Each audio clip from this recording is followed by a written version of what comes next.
Herkese selamlar. Hafta sonu İstanbul dönüşünde kısa videolar aldım. Bunun üzerine hem vlog hem de bilgilendirici içerik yapmak istedim. Bu konuyu anlatma sebebim uzun yola giden arkadaşlarımızın soruları ve aynı şekilde uzun yolda arıza yaşamalarından dolayıdır. Peki uzun yola giderken bizlerin aracımıza nasıl ön kontrol yapabileceğimizi anlatmaya çalışacağım. Konuya geçmeden önce kanala abone olursanız sevinirim. Kontrol edeceğimiz ilk önemli yer motor yağı ve soğutma sıvısıdır. Aracımızı düz zemine park ettikten sonra yağ seviye çubuğunu çekerek yağın tam olup olmadığına bakabiliriz. Aynı şekilde motor soğutma sıvısının olması gereken yerde olup olmadığını kontrol edebiliriz. Tabi bu işlem burada bitmiyor. Aracın motor üstü ve motor altında herhangi bir yağ kaçağı olup olmadığına da bakmamız gerekiyor. Eğer ki yağ kaçağı görürseniz muhakkak yola çıkmadan önce ustanıza gösterin. İkinci olarak bakacağımız yer basit ve bir o kadar da önemli olan cam suyudur. Yolda ne ile karşılaşacağımız belli değil. Tozlu, çamurlu yollar, hava şartları, hele ki cama yapışan sinek ve haşereler. Bu saydıklarımın temizliğini sağlayacak cam suyudur. Bundan dolayı yola çıkmadan cam suyunuzu doldurun. Üçüncü olarak gözle kontrol edeceğimiz V kayışı. Herhangi bir yıpranma, zedelenme görürseniz yenisiyle değiştirin. Bu sizi yolda kalmaktan kurtaracaktır. Not olarak elle de boşluğuna bakabilirsiniz. Dördüncü olarak aracın fan açıp açmadığı ile ilgili gözlemdir. Bu işlemi insanların olmadığı yerlerde yapmanızı tavsiye ederim. Hem sesten hem de egzozdan çıkan zehirli gazlarla kimseyi rahatsız etmemiş oluruz. Aracın fan açılabilmesi için 2000-2500 arası devire sabitlememiz gerekiyor. Motorun özelliğine göre yaklaşık 5-10 dakika arasında fan açmış olacaktır. Sesten fanın açıp açmadığını anlamayabilirsiniz.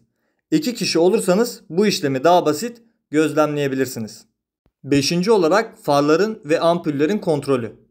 Gece yolculuğu yapacaksanız ön farlara ve arka stop aydınlatmaların yanıp yanmadığını muhakkak kontrol edin. Far ampullerinin yanmasında herhangi bir problem yoksa far yüzeyini sulu bir şekilde temizliğini sağlayın. Bunu yapmamızdaki amaç far yüzeyinin kirli olması görüş açımızı kısıtlayacaktır. Altıncı olarak klima kontrolü. Bunu sadece konfor için algılamayın. Başıma gelen bir olayla örnek vereceğim. Yazın Karadeniz turu yaparken Trabzon'da Sümela Manastırı'nı çıkarken sıcak soğuktan dolayı ön cam bir anda buğu oldu. Klima arızalı olduğundan dolayı cam buğusunu hemen çözemedik. Haliyle bu da görüşümü engelledi. Bundan dolayı klima kontrolü benim için önemlidir. Sizlere de tavsiyemdir. Yedinci olarak lastik ve lastik havası. Lastiğin durumunu pek anlatmayacağım. Herkes kendi kullandığı lastiğin eskiyip eskimediğini bilir. Buradaki olayımız lastik basıncı. Eğer aracın orijinal lastik ebatlarını kullanıyorsanız aracınızın sağ kapısında, depo kapağında veya bazılarının sol kapısında ne kadar hava basacağınız yazar. Burada dikkat edilmesi gereken arkada yük varsa buna göre hava basmanız yararınıza olacaktır. Ben 16 inç lastiğimde arkada yük varsa 34, önlere 32 basıyorum. Bu yaptığımız işlem hem konfor yönünden hem de yakıt yönünden bize avantaj sağlayacaktır. Sekizinci olarak ön takımlardan ses geliyor mu? Uzun yol öncesi ön takımlarınızı kontrol etmek için biraz sürüş yapmanız gerekiyor. Herhangi bir ses gelme durumunda muhakkak ustanıza gösterin. Bu sürüş esnasında araç sağa sola çekiyor mu diye de bakabilirsiniz. Dokuzuncu olarak titreşim.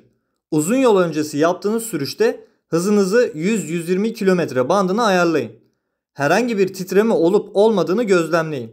Bu titreşim lastik havasından, lastik balansından veya ön takımdaki herhangi bir arızalı parçadan yapabilir. Konfor kaybı ve sinir bozucu bir hal yaratabilir. Eğer ki sizlerde de böyle bir durum olursa uzun yol öncesi muhakkak gösteriniz. Onuncu olarak frenlerin kontrolü. Yine uzun yol öncesi yaptığınız sürüş esnasında 70-80 km hızla giderken ani fren yapıp aracın durma mesafesine bakabilirsiniz. Eğer ki bu durma mesafesi fazlaysa fren balatalarınızı değiştirebilirsiniz.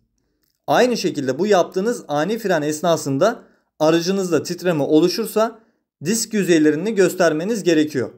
11. olarak arıza ışığı. Halihazırda airbag, motor arıza veya elektriksel arıza ışığı yanıyorsa aracınızı bilgisayara bağlatıp arızanın ne olduğuna baktırabilirsiniz. Önem arz eden bir arıza ise muhakkak arızayı giderip yola çıkmanızda fayda var. Bu anlattıklarımı genelde ben 300 kilometre üzeri yolculuk yapacağımda bakıyorum. Sizlere de tavsiyem ön kontrolü kendiniz yapmanızdır. 300 kilometre altı yolculuklarda ise genelde yağ ve soğutma sıvısına bakarım. Diğerlerine bakmama sebebim aktif olarak kullandığımdan dolayıdır. İnşallah sizlere de ön kontrol konusunda yardımcı olabilmişimdir. Uzun yola çıkacak arkadaşlar için kazasız belasız sürüşler dilerim. Kanala abone olmayı, videoyu beğenmeyi unutmayınız. Başka araç ve videolarda görüşmek üzere. Kendinize iyi bakın.